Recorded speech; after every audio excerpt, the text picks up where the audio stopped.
Shalom to y'all. Happy New Year. First and foremost, New Year's Eve. I know they like, what? That's pagan. That's not pagan.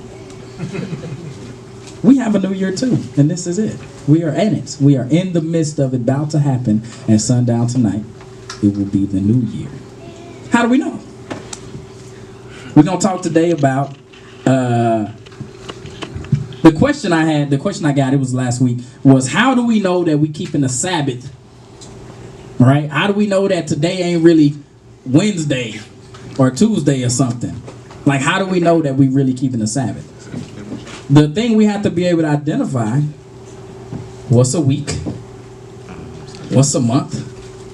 What's a year? And if we identify all these things, then we can determine, okay, are we really keeping the Sabbath or not? That's what we can do. I can't think of really nothing better to start with than this. John chapter 8 and verse 32. I was really trying to get all my thoughts together last night. I usually write down about 10 scriptures, but if you look on my paper right now, I got like 40. So I'm going to try to hold it together. This is one of my favorite subjects. This is one of the things that really helped me to understand that I'm supposed to be keeping the commandments of God. All right, we're going to start right here. John 8:32. John chapter 8 and verse 32. And ye shall know the truth, and the truth shall make you free. So the first thing we got to understand is, what is the truth? We got to be able to identify what is the truth. What is the truth about a year? What is the truth about a month? What is the truth about a week? So we can identify if we truly are keeping the commandments of God, if we in the right or in the wrong. Right? Let's go here. Let's go to the book of Esther, the rest of Esther. It should be chapter 13 and verse 4. Esther chapter 13 and verse 4. This is an Apocrypha, the rest of Esther. Go ahead. Declared unto us that in all nations throughout the world there was scattered a certain malicious people that had laws contrary to all nations. That's the part right there. What were our laws? That had laws contrary to all nations. Our laws are supposed to be what? The opposite of whatever the world says. So the world says that the new moon is when? When it's dark. The world says that the year is based on what? What is a year? Who can tell me what a year is? I'm asking y'all, brothers. Anybody know? What is a year? Somebody give it to me. You got it? Come on, Lush. What is a year? 365 days. See what I'm saying? See? We think a year is 365 days. That's what they tell us. Anybody else have any idea what a year is? Come on. Nah, you can't answer. I was already talking to you. Give it to you want a Zion? Yeah, a year is a revolution around the sun. There you go. See, that's what they tell us in the world. Now, what does God say a year is? Give me the definition of year first so we can... Yeah, I want the regular definition first. We'll get to that. I want a regular definition first. So, they teach us, right, that the world revolves around the sun, and based on the position of the earth at the beginning and the end of its cycle around the sun determines a year. I'm going to say something. I'm going to say this a couple of times, I'm sure, through this lesson.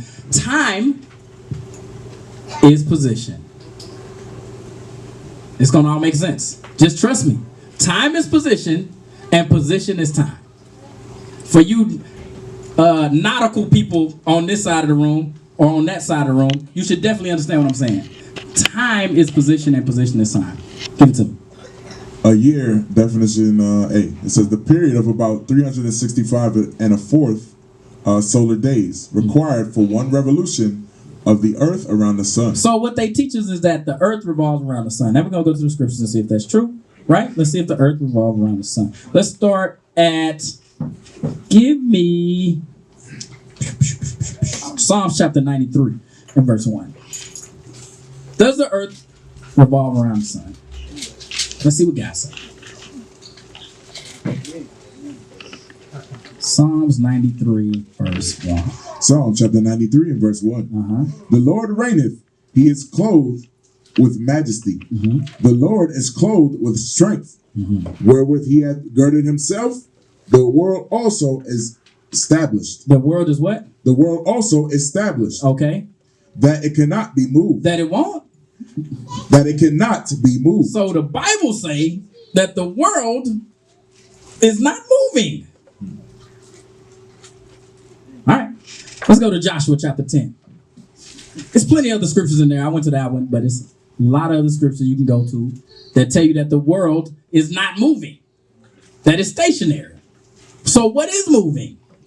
Like we just read in Esther, it says there is a certain malicious people whose laws are in opposition to everything that everybody else teaches. You have to understand, if we believe this Bible, everything that the world teaches us scientifically and historically is going to be the opposite of what they say.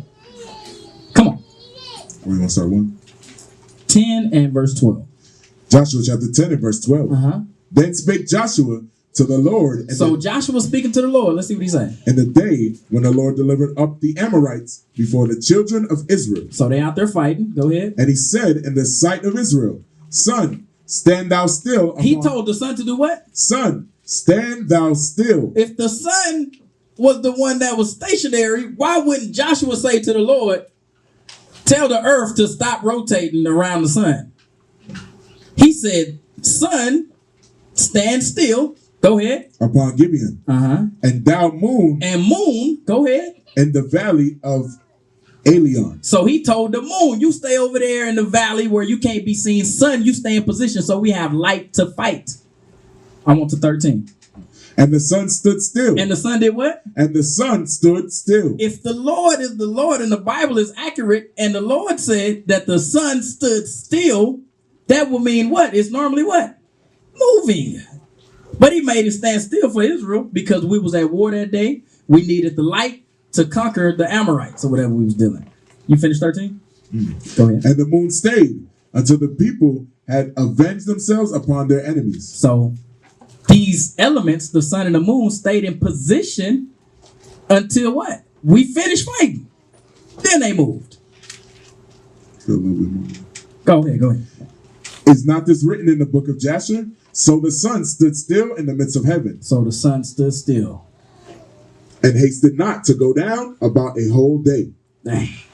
The sun stood in position. If what they is telling us in science class would be accurate, that would mean that this is wrong. It should say the earth stopped spinning on its axis and rotating around the sun in order for us to continue to fight. But it don't say that. Jump to 2 Kings chapter 20. 2 Kings chapter 20. Right now, we're just talking about the position of the elements, right? We saying that based on the scriptures, the earth is established. It's not moving. The sun and the moon are the ones that's in movement. Come on. 2 Kings chapter 20 and verse 9. 2 Kings chapter 20 and verse 9. And Isaiah said, this sign shalt thou have of the Lord. So King Hezekiah is asking for a sign from the Lord, right? He's talking to Isaiah, right? He said, show me a sign. Go ahead. That the Lord will do the thing that he has spoken. So he wanted to extend, Hezekiah needed his life to be extended a few years because he was in wickedness or whatever. He had did something. I don't have to read it, but he had did something. Like, what did he do? He brought the Babylonians in and showed them all. He had like MTV Cribs pretty much. That's what Hezekiah was doing. He had all the people coming in like, look at my stuff. I'm balling. You know what I'm saying? And then the Lord like, I'm going to kill you for that. So the Lord forgave him, and he's like, well, show me a sign that the Lord forgave me. That's pretty much what's happening. Go ahead. Shall the shadow go forward 10 degrees? So he said the shadow. So what you have to recognize, right, is that even back here, during the time of the kings, we use these elements, the sun and the moon, in order to determine time and position. Read it again. Watch what he say. shall the shadow go forward 10 degrees? So he said the shadow of the sun. I don't know if y'all did that experiment when y'all was kids where you create like a sundial. You put a plate, you get a plate and you put a pencil in the middle of it and you see the where the position of the sun is, you can determine what time it is. You never did? I did that when I was a kid. You know what I'm saying? Go ahead, read that again. Shall the shadow go forward 10 degrees? So he said, will the time move ahead 10 degrees? Go ahead. Or go back 10 degrees? Now, what? He said the sun can go backwards 10 degrees. He said, which one do you want? Which sign would be best for you to know that the God is going to do the thing that he said he's going to do for you? He said, should it go forward 10 degrees or back 10 degrees? If the sun goes forward 10 degrees, time moving ahead, would that really be a sign? Not really, because that's kind of normal. That's a normal occurrence. Let's see what Hezekiah say. Come on. And Hezekiah answered, it is a light thing for the shadow to go down 10 said, degrees. That's normal. I see the sun going forward 10 degrees all the time. Go ahead. Nay, but let the shadow return backward 10 degrees. He said, make time go backwards. Can you do that? Let's see what he say. And Isaiah the prophet cried unto the Lord. So he spoke to the Lord. Go ahead. And he brought the shadow 10 degrees He backward. brought the sun back 10 degrees. Why wouldn't he say, Earth, don't rotate 10 degrees and not move the reverse backwards? He said the sun itself, that's what cast the shadow. He said the sun moved backwards 10 degrees. Again, the point that I'm making, y'all stay with me, I'm sorry, is that the elements that we see in the sky, the sun and the moon and the stars, those are the things that's in movement, not the earth. All right? Like we read in Esther, our laws and what we teach is in a direct opposition to what everybody else said. Go to Romans chapter 3. Watch this. Romans 3 and 1. We're going to jump right back into position is time and time is position. We're going to get right back into that. Well, give me a second. Romans 3. Romans chapter 3 and verse 1. Uh-huh. What advantage then had the Jew? This is our advantage over the nations. Go ahead. Or what profit is there of circumcision? Mm-hmm. Much every way chiefly, because that unto them were committed the oracles of God. So the oracles would be like the laws, right? Statutes, commandments, and the elements. Those things are committed to us. You think it's 12 months in a year because just random? No, the Lord loved us. It's 12 months because it's 12 tribes. It's all related to us. This whole planet, everything that it is today is related to you, men and women that keep the commandments of God. Keep reading. For what if some did not believe? Shall their unbelief make the faith of God without effect? God forbid. Yea, let God be true, but every man a liar. So he said, let the stuff that you read in the Bible be accurate. Where it said that the elements were moving, that's what's accurate. And the things that they say in your science class are inaccurate. Let God be true. Go ahead. As it is written. As it is written. God is true as it is written. That's what's true. This is what is true. What they teach you about the other way that is rotating, that's untrue. Back to it. All right. Time is position. Position is time. Give me 1 Kings chapter 9 and verse 26. I want skipper tips. Yeah. Skipper tips. Somebody pull up skipper tips. You read that scripture I just read. 1 Kings 9 and 1 Kings 9 and 26. 1 Kings chapter 9 and verse 26. Go ahead. And King Solomon made a navy. What did King Solomon make? Made a navy. Dang. Go ahead. Of ships and Ezion Geber, which is beside Aloth. So we was nautical back in the day. King Solomon had a navy. You know what I'm saying? I don't know if y'all remember that song back in the day. Cash Money is an army, but he had a navy. Y'all don't know that. I'm from the South. Don't nobody know what I'm talking about. Anyway, right? So King Solomon, they had a navy. How do you navigate in the ocean? Do anybody know? How do you navigate? Anybody know? Y'all might not know. I don't know. Any of my nautical brothers over here? Zion's a nautical brother. Mordecai, you a nautical brother? You been out there in that water? No, but I watch TV. You watch TV. Come on, how you navigate out there in that water? Well, Issachar would use the stars. Use the stars. That's exactly what happens. What? How though? How so? That I don't know. That you don't know. Okay. All right. What you guys are? Nautical brothers. What you got, Sheldon? That's a nautical brother right there. So in accordance with man, we use a compass or gyro compass. That ain't what I'm looking for. Okay. What you guys are? So Samuel wants something. Let's Samuel get something. By the northern star. There you go. There you go. That's exactly what happens, right? So go to Genesis 1:14. That's what you was gonna say, Zion? Oh, okay. That's exactly what happens, right? They do something called shooting stars, right? They line up their eyes with like the North Star, and they can determine how to position themselves and where they at. That's what King Solomon and his navy did. They think that this stuff that we see out here today is like new. Nah, man. We was navigating. We had a navy. We already had all that stuff before. Come on. Genesis chapter 1 and verse 14. And God said, let there be lights in the firmament. God said, let it be what? Let there be lights in the firmament of the heavens. So the lights in the firmaments of heaven was what? The sun and the moon and the stars. Right? These were lights. Come on. To divide the day from the night. And let them be for signs and for seasons and for days and years. So how you determine what a year is based off of these lights, right? But should it be the sun or the moon? That's the question we're going to get to. Go ahead. And let them be for lights in the firmament of the heaven to give light upon the earth. And it was so. So this is going into, go ahead, finish. And God made two great lights. He made two, how many lights? Made two great lights. Two great lights, go ahead. The great light to rule the day. That's the sun. And the lesser light to rule the night. What did he call the moon again? And the lesser light to rule the night. You got to understand that the moon, right? When it was fresh out the package. You know what I'm saying? The newest moon ever in Genesis was what again? And the lesser light to rule the night. So again, I know Bishop went over this thoroughly. You know what I'm saying?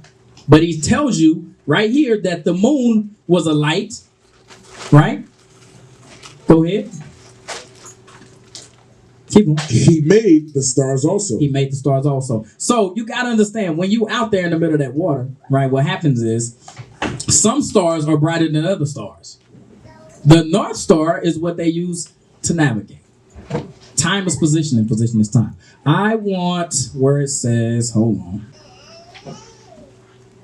Where it says in chart navigation. So what you have, some nautical brothers, you have charts, right? Charts. All right, so what you would do is, this is what I did again. I was everywhere when I was out there, right? I would go up there and learn how to plot. I know how to plot. I literally did that. I know how to plot position. I literally did that. And it came to my mind as I was learning it, what was being said. It was tripping me out. Watch. In chart navigation, use the scales on the right or left side to find latitude. These scales are broken down into degrees. So the position, right, is broken down into degrees. Like we read in Kings, it said what? That the sun moved back what? 10 degrees. Watch what it say. Come on. Into degrees, minutes. What? Degrees and minutes.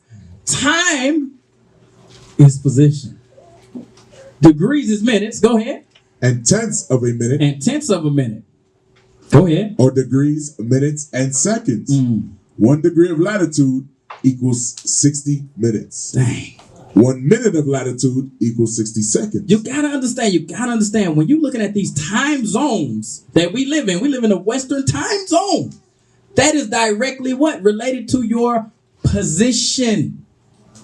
Time is position, position is time. Keep going. If your chart shows degrees, minutes, and seconds, change the seconds into tenths of a minute. When navigating, it's much easier to work with degrees, minutes, and tenths.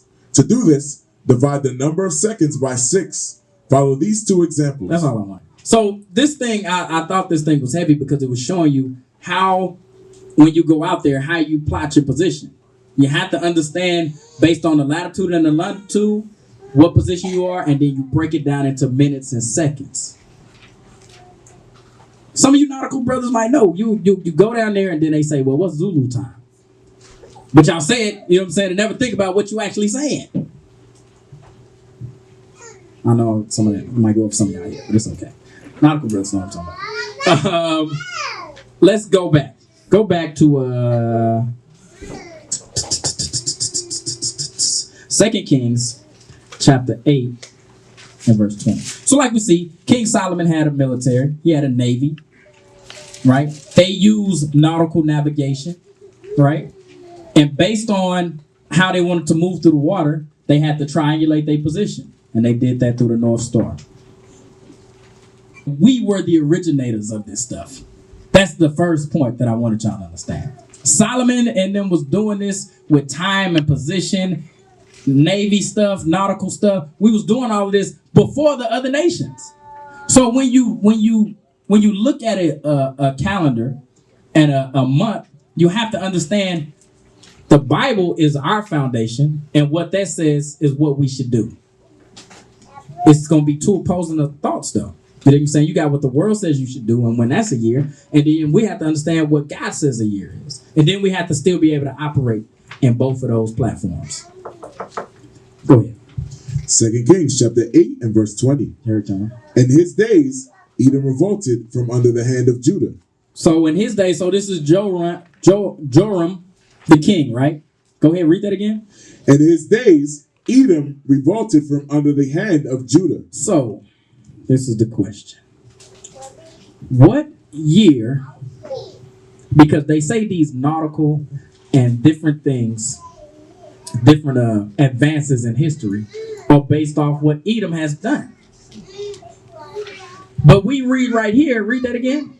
In his days. So this is King Joram. Go ahead. In his days, Edom revolted from under the hand of Judah. Edom was under us at this time. We already had a navy. We already understood time and position. Isaiah and Hezekiah was already operating on that plane before Edom was even a nation. They were still under us. But we use them as the measuring stick of when a year and when a month is, when we should be using what God said a year, a month, or a week is. Come on. And made a king over themselves. So Edom made a king over itself. This is the question for you brothers. What year was Greece established? Who can tell me? When was Greece established? Anybody know? Any of you soldiers know? Greece. Nobody know when Greece was put on the planet. Come on, somebody stand up, don't yell out. Are you speaking for Alexander? No, just Greece established. That's when they was established. 332 BC, sir. Around 330, 334, right? Greece was established after Alexander, right? That's when they became united and worked together, right? All right. When was Rome established? Rome. We got Greece around 333, 334-ish. Rome. When were they established? Anybody know? Nobody know. Okay, don't worry about it. It's around 753. Rome was established about 753. What happens is, a lot of times when we read the Bible ourselves, right, we read it in a vacuum. We think that only the history that we're reading here is the only history that ever happened. I saw the history that's happening, but this is our history. Rome's history is not all written in here. But we know that Rome was already established prior to the Greeks. Around 753 is when it was established. Greece took us into captivity first, yes. Rome, we had a league with. Let's get it. Give me that. Go to Second Maccabees or First Maccabees. Give me First Maccabees chapter 8, verse 1. First Maccabees chapter 8 and verse 1. Now Judas had heard of the fame of the Romans. Judas did what? Now Judas had heard of the fame of the Romans. So Rome was already established prior to them dealing with Greece. If you read the history about Hannibal Barca, he hated Rome. So he went and joined in unison with the Greeks. Keep going. That they were mighty and valiant men, and such as would lovingly accept all that joined themselves unto them. So they had policies in place that if you joined with them, they wouldn't fight against you. Rome already had policies in place prior to Greece even coming on the scene. Come on. And make a league of amity with them, with all that came unto them. And that they were men of great valor.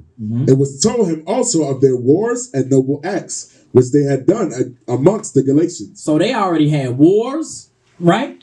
They was fighting against who? The Galatians, which would make reference to who? The Northern Kingdom. Some brothers that was in the Northern Kingdom. The Romans was fighting against them. And then when you read about the Northern Kingdom, like Barca and them, they was against Rome, but they was pro-Greek. Southern Kingdom was against Greek and pro-Rome. That's how the history always is. When you read the history in Kings, it was the same way, right? We was pro-Syrian. Southern Kingdom was pro-Syrians. Northern Kingdom was pro-Assyria. Right? Am I right? Right. That's exactly what happened. Did I say it right, though? Yeah.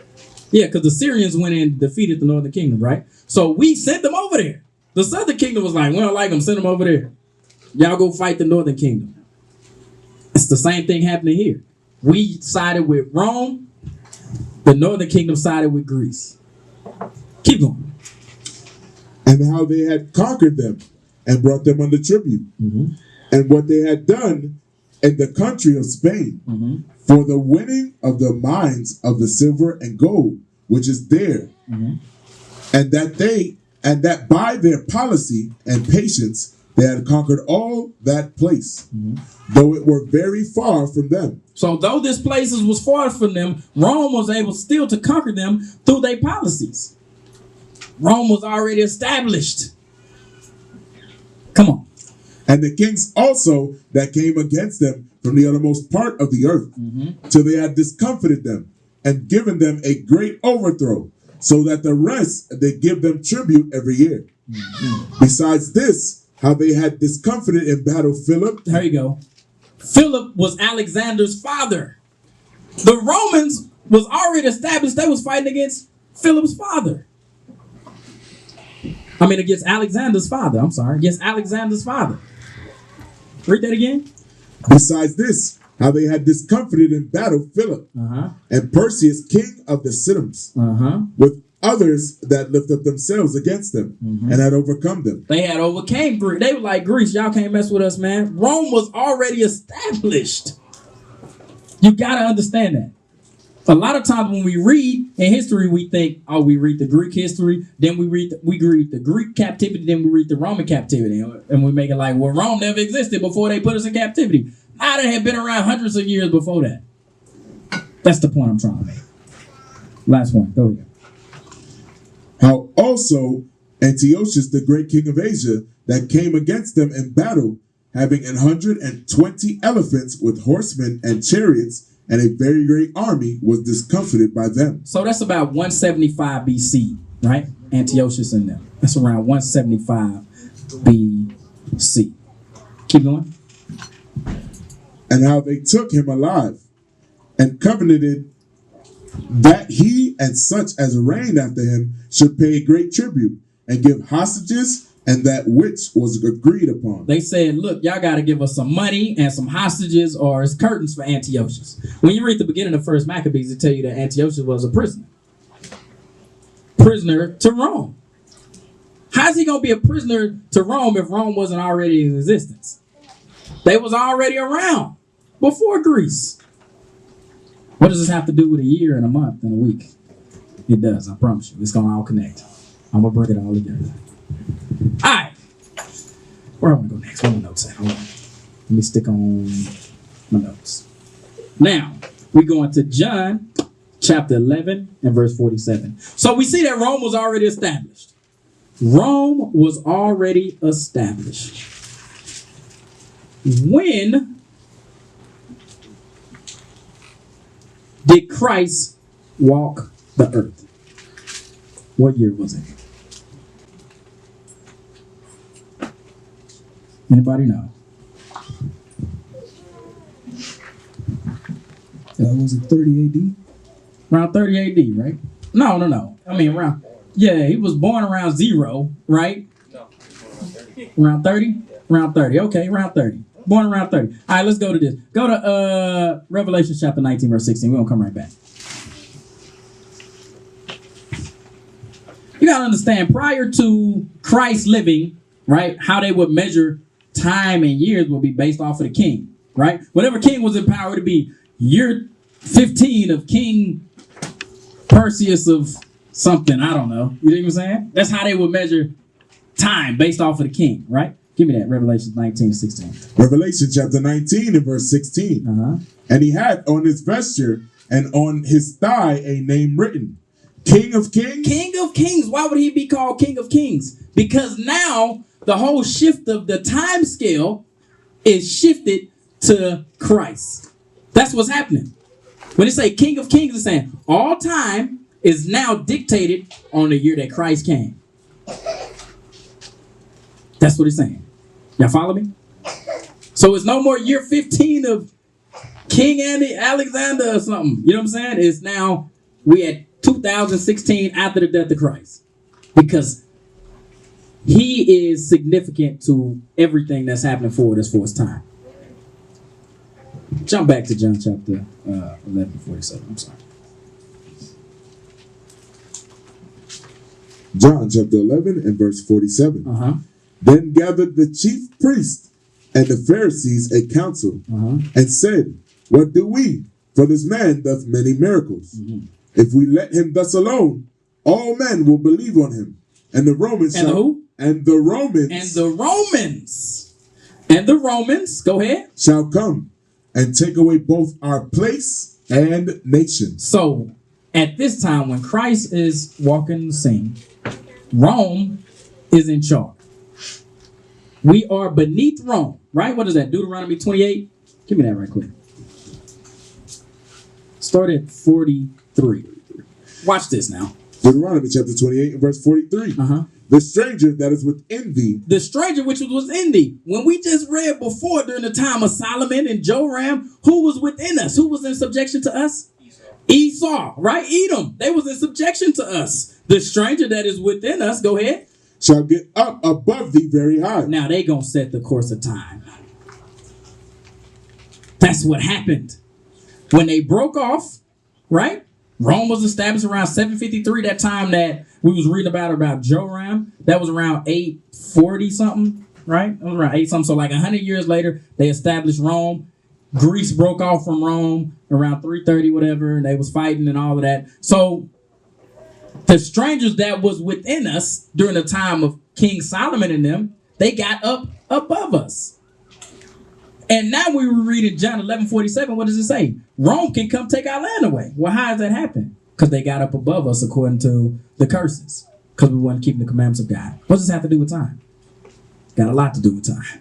I'm going to get to it. I'm going to get to that too. Let's go to John 11:47 again. So, the calendar, or the year, right, that we use today is the Gregorian calendar. Prior to the Gregorian calendar, what was used? And when was it used? Anybody know? No? Okay. Read John 11:47 one more time. Then we're going to go to the definition of in the Zabud. John chapter 11 and verse 47. Then gathered the chief priests and the Pharisees a council and said, What do we? For this man doth many miracles. If we let him thus alone, all men will believe on him. And the Romans shall come and take away both our place and nation. So we was under subjection to Rome, right? We all can agree with that, right? So the question is, when was the calendar established? Let's go to it. You got me? Calendar. I want where it say in 46.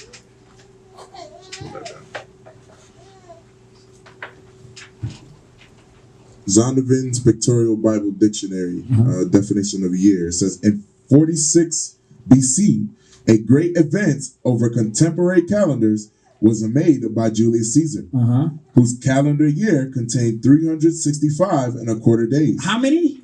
365 and a quarter days. So Julius Caesar, read that thing again, sir, from the top. In 46 BC, 46 years before even the birth of Christ. You said it's around 30. So we say about 80 years of calendar was already in use before Christ was even moving and shaking. The calendar was already in motion. The Julian calendar, not the Gregorian calendar. The Julian calendar was the one that they was using. Read that thing again. In 46 BC, a great advance over contemporary calendars was made by Julius Caesar, whose calendar year contained 365 and a quarter days. It had a discrepancy of 11 minutes in excess of the solar year. What kind of year? In excess of the solar year. They had a solar year. That is what Edom used to determine what a year was. The sun. Now, we read in Esther at the beginning that our laws are in what? Opposition to everything that the world teaches us, right? So, which would mean that our year would be based off of what? The moon. Exactly. We'll read it. Come on. And so was superseded by the Gregorian calendar. It was succeeded by the Gregorian calendar. So they shifted from the Julian calendar to the Gregorian calendar. So since they shifted, that means that now we're not keeping the weeks right no more. We don't. Everything's off, right? Because they shifted the calendar. We'll figure that out. Come on, keep going. In AD 1582. So 1,582 years later, they shifted to a different calendar, the Gregorian calendar. But prior to that, when Christ walked the scene, they used the Julian calendar. Okay, we'll stop there. Go back to the Bible. Give me Luke chapter 4, verse 16.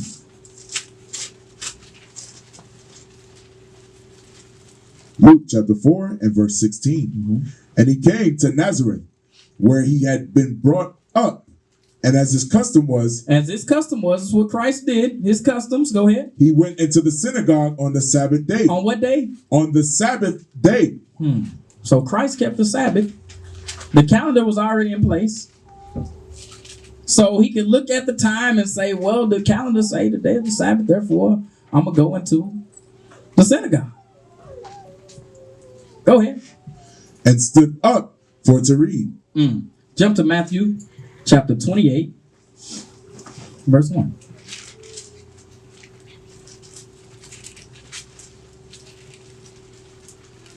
So we see calendars in place. Christ can determine, hey, it's the Sabbath day. Let's go. Matthew chapter 28 and verse 1. And the end of the Sabbath. So at the end of the Sabbath, go ahead. As it began to dawn towards the first day of the week. So if it was the Sabbath, which means 7, right? Then it say, read that again. As it began to dawn towards the first day of the week. So how many days was in a week in a Julian calendar? It said it was the Sabbath, then it went to the first day of the week. How many days was in a Julian calendar? Anybody got a clue? Go ahead, Zion. 7. That means they had 7-day weeks. In a Julian calendar, they had 7-day weeks. Go to... Give me week. Give me definition of week. What is a week? Dictionary or not? You can give me both.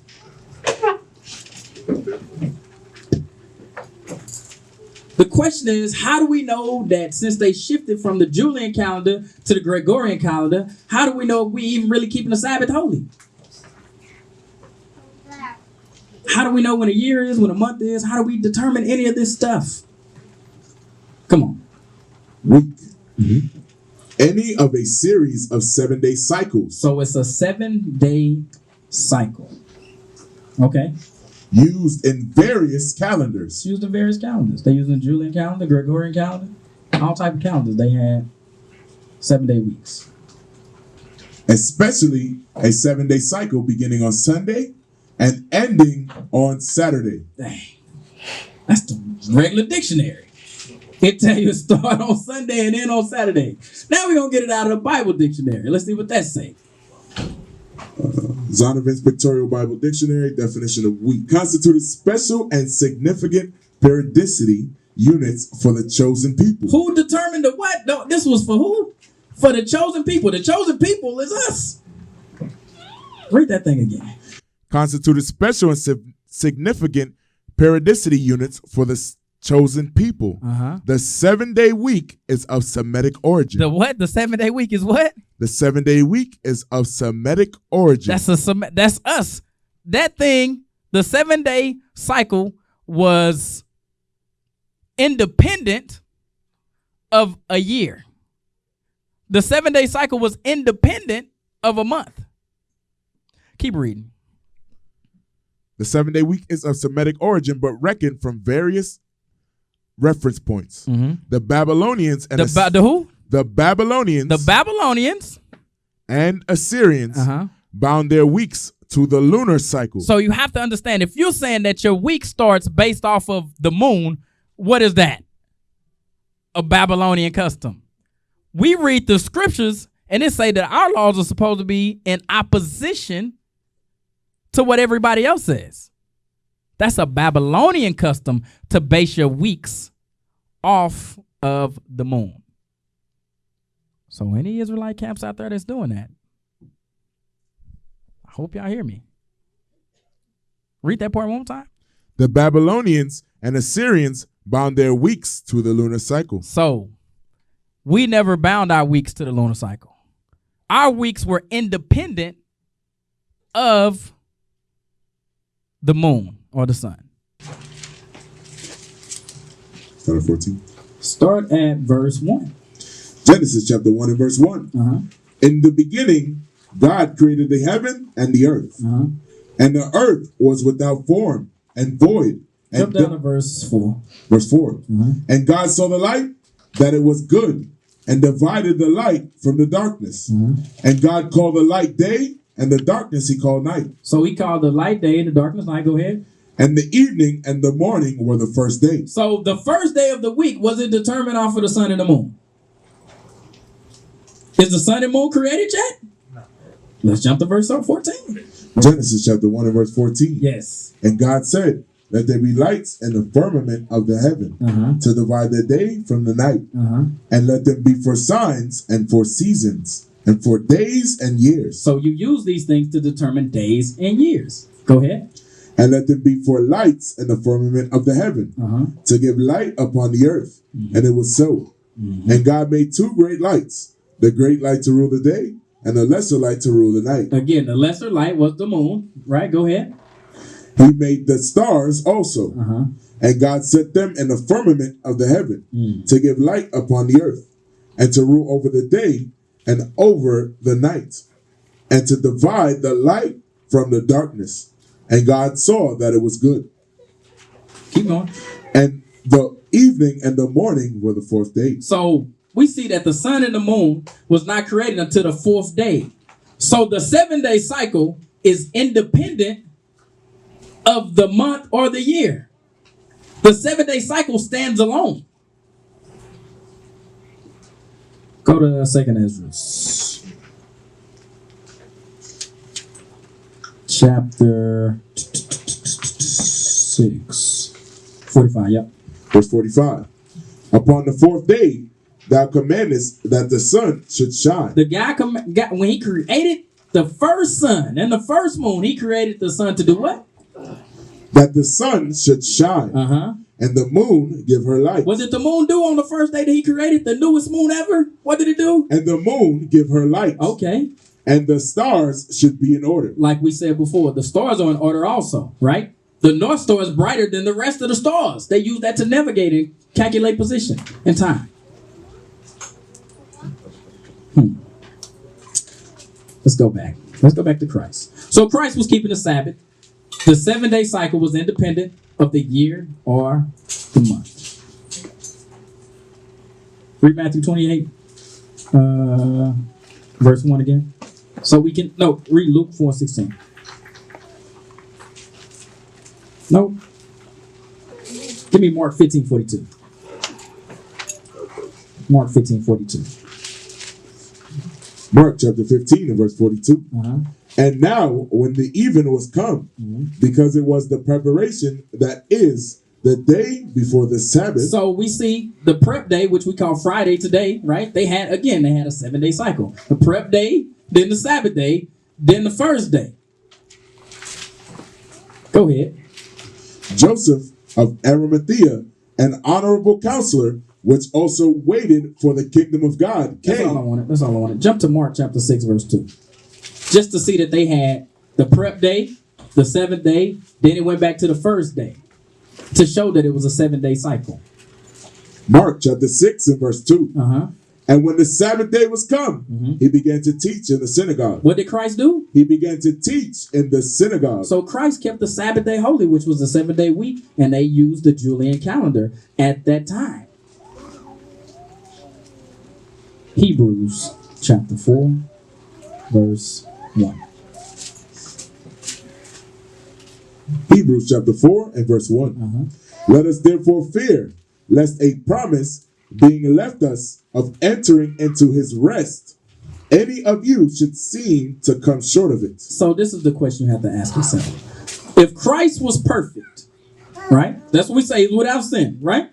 If Christ was perfect and without sin, and he was keeping the Sabbath day, on Saturday, the Julian calendar was in effect.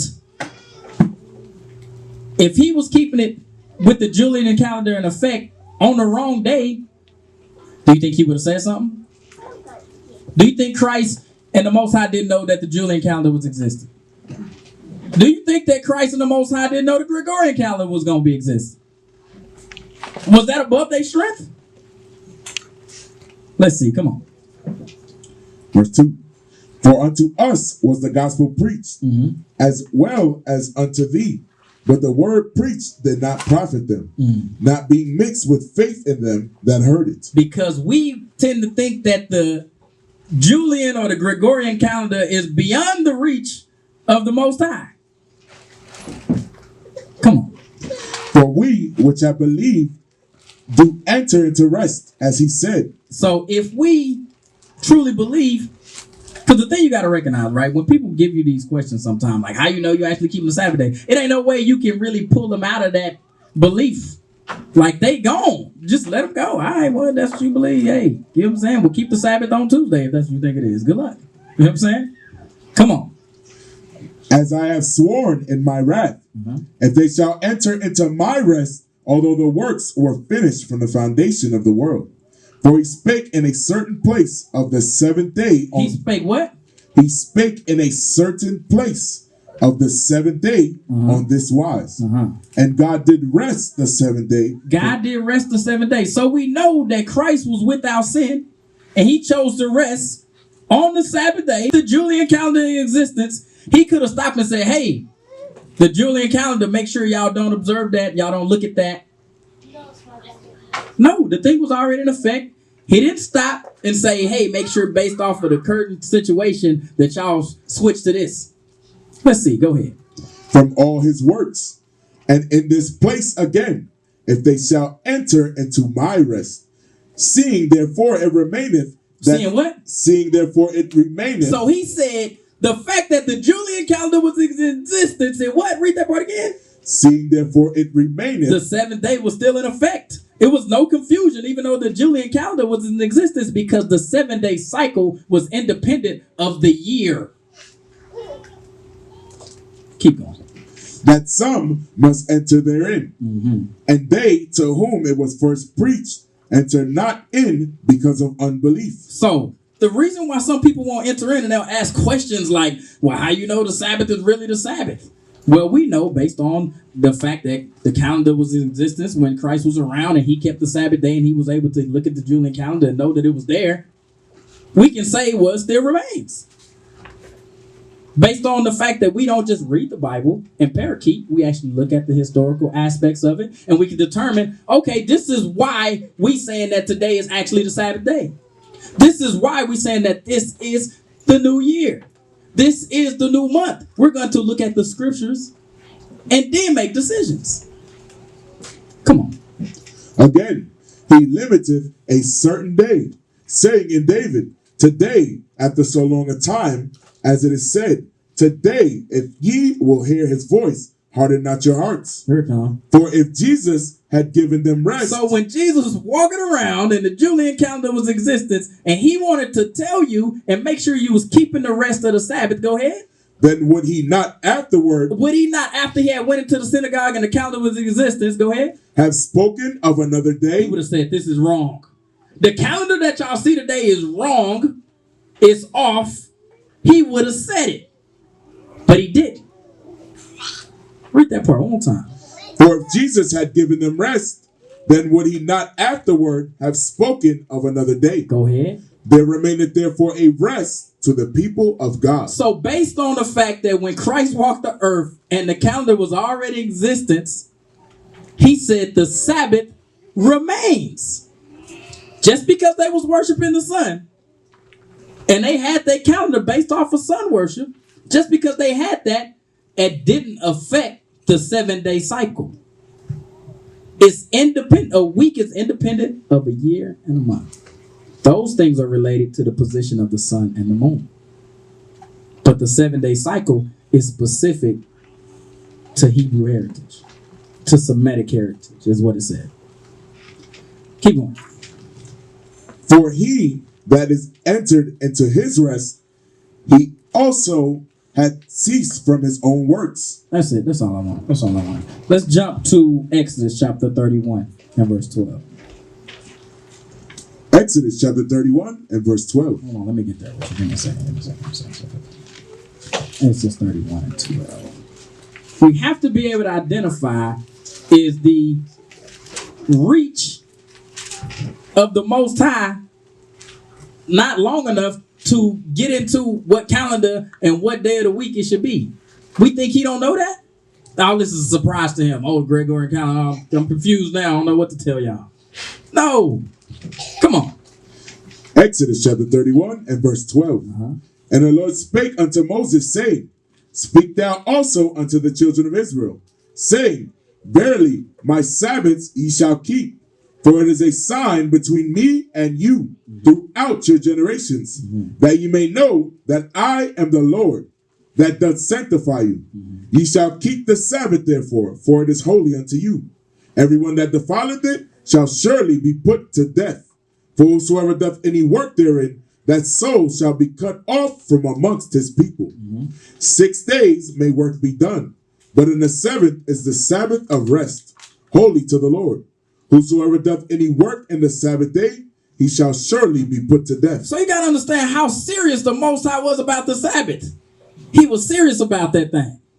It was so nice, he said it twice. If you violate the Sabbath, I'm going to put you to death. You think he going to make it confusing now for you to keep it? Come on, man. Keep reading. Verse 16. I think we had, 16. Wherefore the children of Israel shall keep the Sabbath, to observe the Sabbath throughout their generations. For how long? Throughout their generations. Throughout their generations. The weekly rotation is independent of the year. Throughout your generations, the weekly 7 days is independent of a year or a month. Keep going. For a perpetual covenant. That means continuous, perpetual. It is a sign between me and the children of Israel. Here it comes. Forever. How long? Forever. It changed when the Julian calendar came in. Forever. When the Gregorian calendar came, they shifted the days of the week. Forever. It said the 7 days is forever. It ain't nothing based on what Rome and Greece and what they've done in power.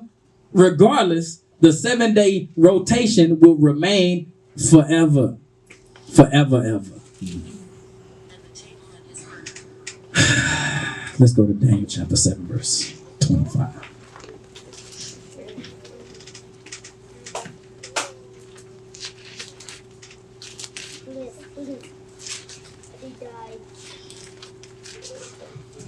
Daniel chapter 7 and verse 25. And he shall speak great words against the Most High, and shall wear out the saints. So this is talking about Edom, right? They spoke great words against the Most High. Everything they say is in opposition. Like we read in the Bible, everything they say is in opposition to what the Bible says. That's what it's saying when they say they speak great words against the Most High. Go ahead. And shall wear out the saints of the Most High. And think to change time. Think to change the time. How did they change the time? Did that mean they changed the 7-day cycle? No. What changed? We'll answer it. Go ahead. And laws. And they shall be given into his hand. That's what happened, right? It was given into their hand to determine the time. And how we determine what time it is. It was given into the other nations. But that it was independent of the 7-day cycle. Let's jump to Exodus again. Chapter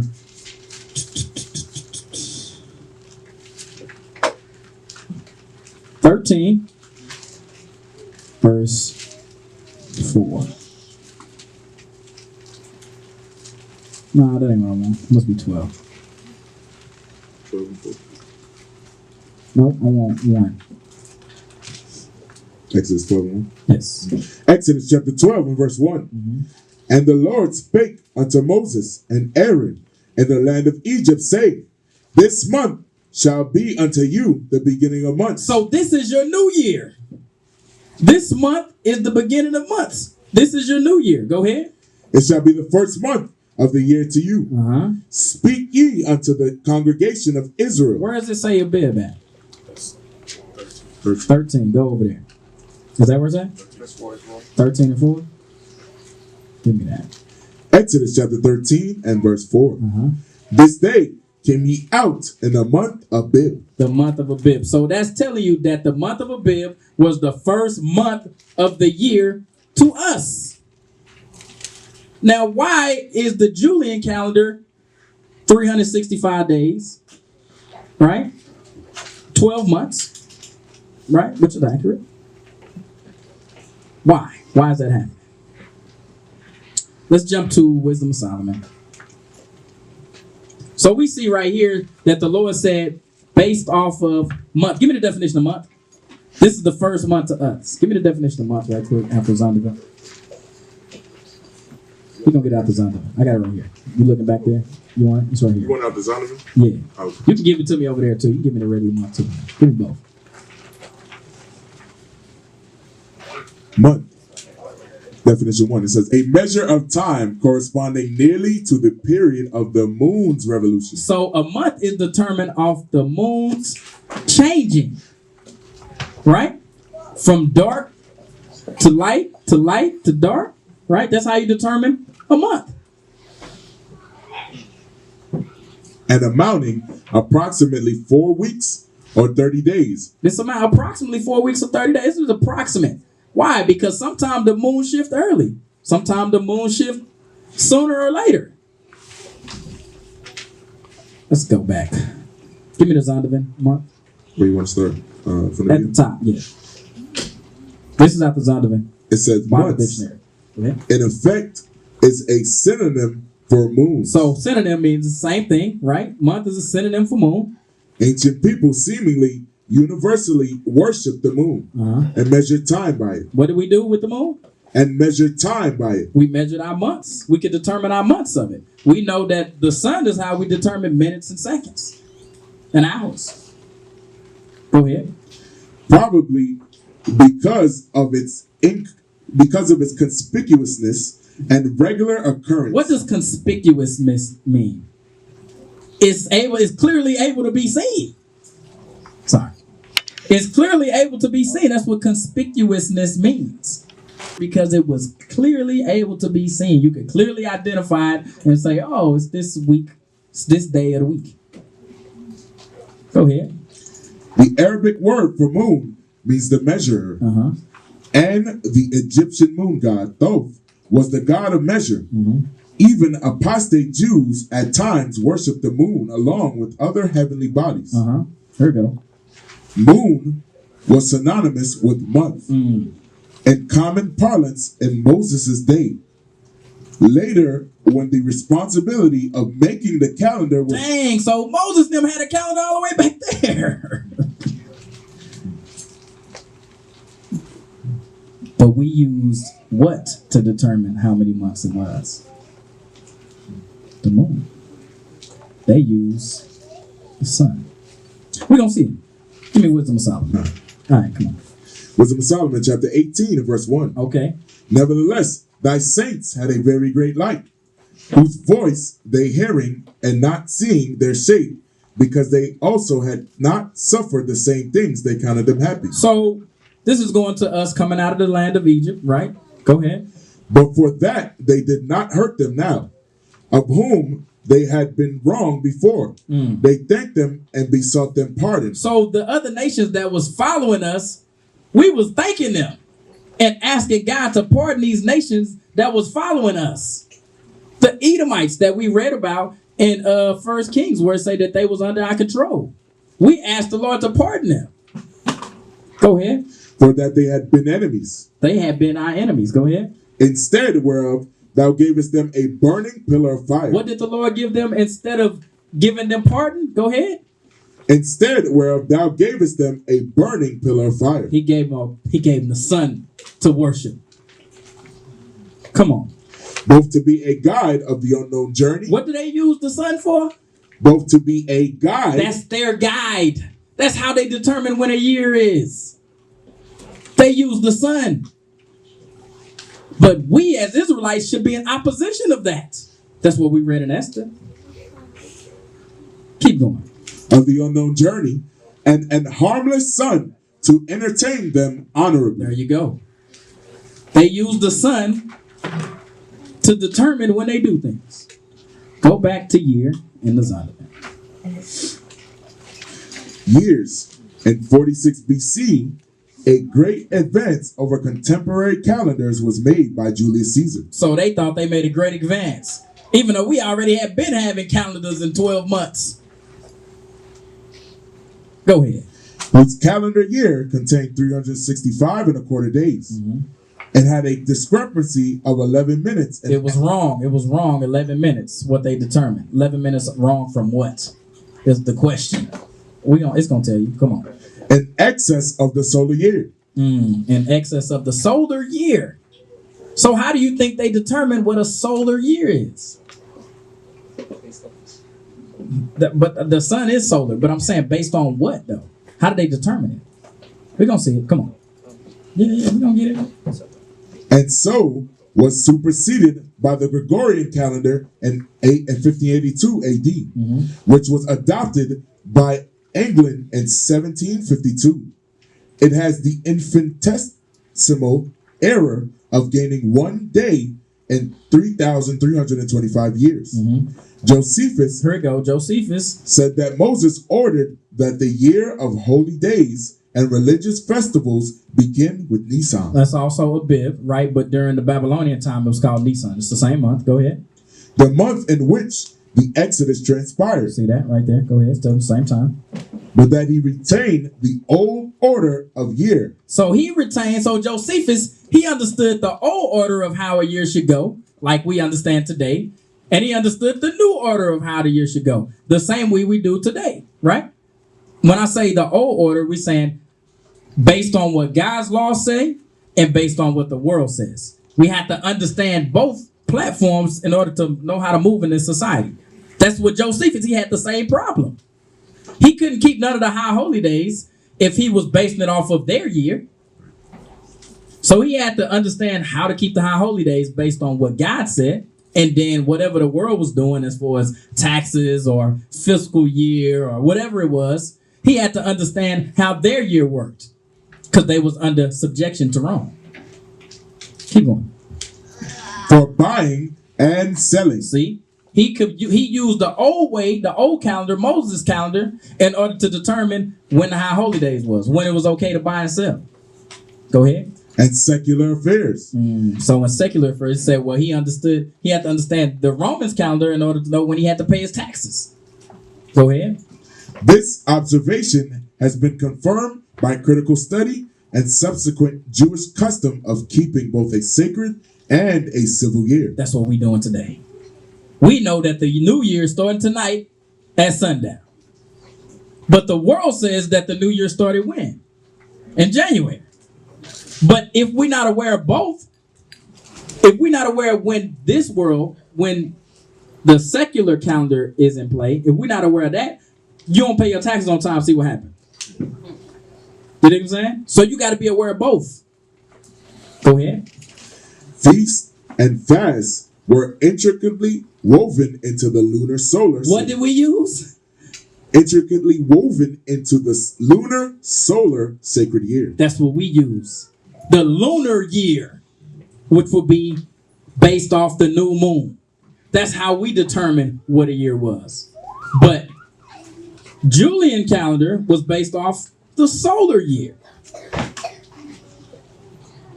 The thing you have to understand is that is of no effect on a 7-day cycle. Those things are independent of each other. Keep going. 3 great historic feasts were instituted by Moses. The Feast of Unleavened Bread. That's Passover. That's coming up. The Feast of Harvest. That's Pentecost. And the Feast of Ingathering. That's the Feast of Tabernacles. Right? Jump down to where it say beginning. Beginning in the month Nisan or Abib, the sacred holidays of feast and fast came in the following order. On the 14th of Nisan, the first month, the Passover was observed in preparation for the following week's festival. And Where you at? In the middle Let's of say beginning of the month. I missed something. Read that again. Beginning in the month of Nisan. Beginning in the month Nisan or Abib. So it's telling you that that's the Babylonian word, and then that was the Egyptian word, I think. Oh no, Abib, that was our word. Abib was ours, right? Nisan was the Babylonian term. Go ahead. The sacred holidays of feast and fast came in the following order. So the sacred holidays. So when it says sacred, it's making reference to what? Based off the moon, we determined 14 days after the new moon that it was the Passover. That's what it's saying. Keep going. On the 14th of Nisan, the first month, the Passover was observed in preparation. I don't want all that. Jump down to Christian Easter. Christian Easter, fulfilling the Passover, is reckoned on solar lunar cycles. So we know that Easter ain't got nothing to do with the Bible, right? I'm going to read this right quick. This out the Vines. Easter. Mistranslated Easter in Acts 12 and 4. KJV denotes the Passover. The phrase after the Passover signifies after the whole festival was at an end. The term Easter is not of Christian origin. So read that part again. The term Easter is not of Christian origin. Okay. It is another form of Astarte, one of the titles of the Chaldean goddess, the Queen of Heaven. Here it comes. The festival of Pasch, held by Christians in post-apostolic times, was a continuation of the Jewish feast, but was not instituted by Christ. Christ never instituted Easter. He never said, oh, let's celebrate Easter. He never said that. Go ahead. Nor was it connected with Lent.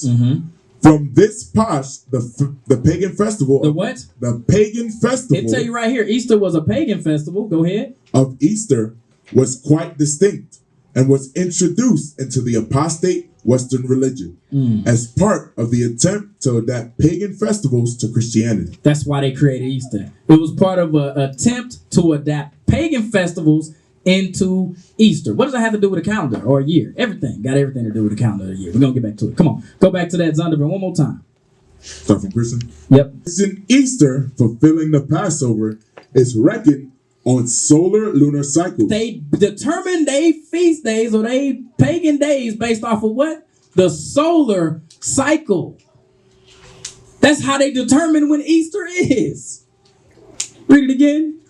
Christian Easter, fulfilling the Passover, is reckoned on solar lunar cycles, coming on the first full moon on or after the vernal equinox. That's what they determined it off. The vernal equinox. The vernal equinox. Go back to that, go to the wiki.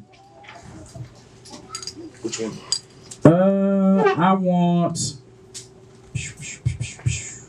Let's start with Gregorian. The calendar? Yeah. You want to start from the top? Yeah. So we're going to talk about what the Gregorian calendar is. Go ahead. Because that's the calendar that we have in play today. Right? So we see that Christ had the Julian calendar. Right? It was in existence for about 80 years when he was walking. And we got the Gregorian calendar today. Go ahead. The Gregorian calendar is internationally the most widely used civil calendar. It is named after Pope Gregory the 13th, who introduced it in October 1582. Okay, jump down to... Yeah, just jump down to the next part. It was a refinement to the Julian calendar. It was a refinement to the Julian calendar. They said, hey, remember like we read before, it said it was like 11 minutes off. Right? Go ahead. Involving an approximately 0.002% correction in the length of the calendar year. The motivation for the reform was to stop the drift of the calendar with respect to the equinoxes and solstices. What was the purpose of them putting that calendar in effect? The motivation for the reform was to stop the drift of the calendar with respect to the equinoxes. To the equinoxes, which we just determined was what? Easter. The equinox is Easter. Go ahead. And solstices. Solstice is what? Christmas. So they changed the calendar so they can line it up with Christmas and Easter. That's why the Gregorian calendar was put in effect.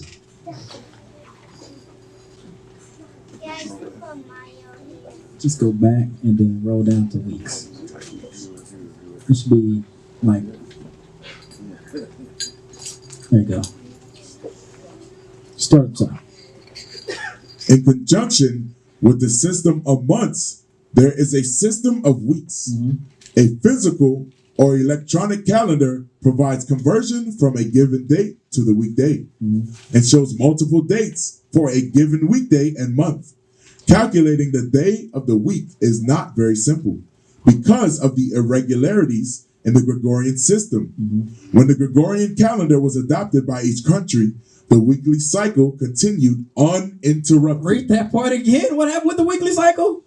The weekly cycle continued uninterrupted. So the day that Christ kept the Sabbath day was not now shifted when they shifted to the Gregorian calendar. It said it continued uninterrupted. Just because they put the new calendar in place, they didn't say, oh, now it went from like Tuesday to Friday.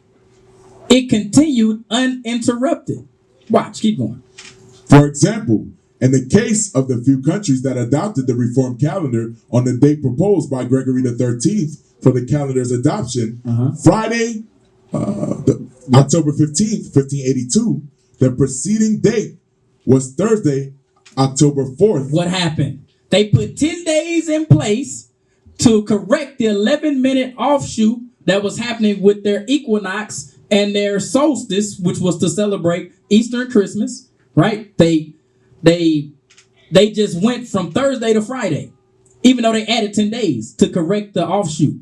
Because by the time that the Julian calendar came into play in 1582, they was 11 days off of the equinox.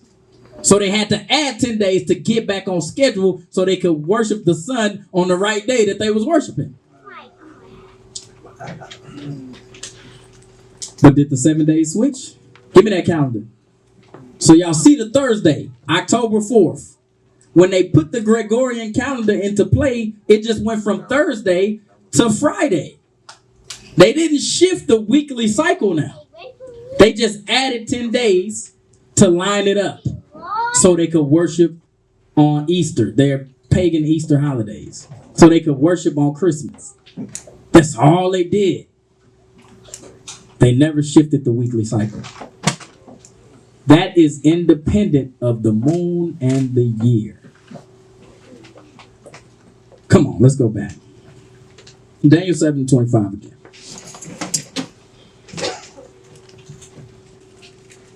Daniel chapter 7 and verse 25. Uh-huh. And he shall speak great words against the Most High, Okay. and shall wear out the saints of the Most High, Mm-hmm. and think to change times and laws. So the time was shifted, like we just see. So they can line it up with the days that they want to worship the sun on. That's all that happened. Give me that picture of time zones. Yeah, the map. And let's go to Galatians 4 and 26. So we understand, right? I hope you understand, right? Months are determined by the moon and the cycle of that, right? The current system that we live on today, the Gregorian calendar, determine a year based off of the sun, right? And the equinox and solstice. Weeks were never interrupted from the time of Christ up until today. They still continue on the same cycle.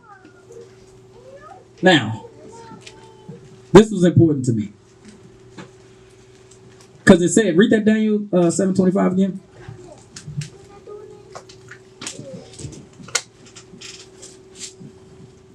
Daniel chapter 7 and verse 25. Uh-huh. And he shall speak great words against the Most High, Okay. and shall wear out the saints of the Most High, Okay. and think to change times and laws. So when you say think to change times and laws, I'm telling you that time is directly relative to position. So if you look at 0, right? What you have on 0 is what you call, that's the beginning of time to them, right? And time zones. So at 0, what's in the middle? Smack dab in the middle of is what? The UK. So they base all time off the position of the UK. Give me Galatians 4 and 26. Which would be in opposition. You see the 0? Over a little bit to the right. There you go. Scroll down that 0. See that? UK is snap dab in the middle of that. So they base all time based off the position of the UK, which is in opposition of what the Bible say. Let's see. Give me Galatians 4:26. Because all time should be based off the position of what? Let's see. Galatians chapter 4 and verse 26. Uh-huh. But Jerusalem, which is above, is free, Uh-huh. which is the mother of us all. So the mother or the determining factor of where time and position should start should be based off what the Bible says, which would be Jerusalem. So we should be over like 3 degrees, according to God's word, to set up proper time zones, proper years, proper months. It would all shift. Go back to the rest of Esther. 13. Yes, sir. That's crazy because that just goes to show you, no matter what Esau tries to do, man, you cannot disrupt us keeping the commandments. You can't. The Most High set it up. He set it up that way. We have to keep the commandments. All we got to do is ask the question. The Most High will make it clear for us. Man, that's crazy. Come on. Start at 4 again. Esther chapter 13 and verse 4. Declared unto us that in all nations throughout the world there was scattered a certain malicious people that had laws contrary to all nations. Our laws are supposed to be contrary. If the world says that the new moon is dark, that means that we should say what? The new moon is light. If the world says that the new year starts at the based off the position of the sun, we should say what? It's based off the moon. If we truly are keeping the commandments of God, everything we do and believe should be in opposition of what the world says. Come on. And continually despise the commandments of kings, so as the uniting of our kingdoms honorably intended by us cannot go forward. There we go. Seeing then we understand that this people We alone have to understand that us alone on this planet. Go ahead.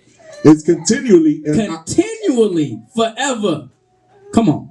in opposition unto all men. That's what we're supposed to be. Continually in opposition to everything that the world says is a year, is a month, is a whatever. We're supposed to be in opposition, even in days.